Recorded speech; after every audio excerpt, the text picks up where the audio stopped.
আমি আজকে আপনাদের মাঝে নিয়ে এসেছি মিল্ক সুথিং জেল। এই জেলটি কিভাবে ইউজ করবে এই সম্পর্কে আমি দেখাবো আজকে। দেখো মিল্ক সুথিং জেলগুলো জাফরান,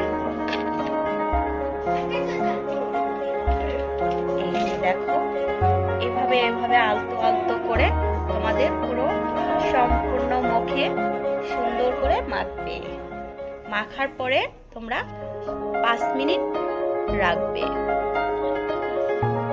5 মিনিট পরে 5 থেকে 10 মিনিট এবং কি আপনারা 15 মিনিটও রাখতে পারেন।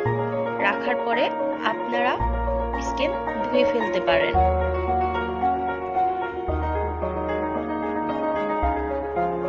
হ্যালো গাইস, আসসালামু আলাইকুম। আমি এখন মুখটি ফ্রেশ করে ধুয়ে এসেছি। তোমাদের মাঝে এখন আমার স্কিনটি দেখাচ্ছি এবং কি টিস্যু দিয়ে মুছে নেবে।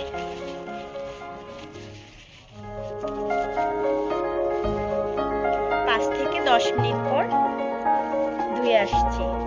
দেখেন আমার স্কিনটি, দেখেন কিভাবে ইউজ করবেন, এভাবে ইউজ করবেন দেখালাম।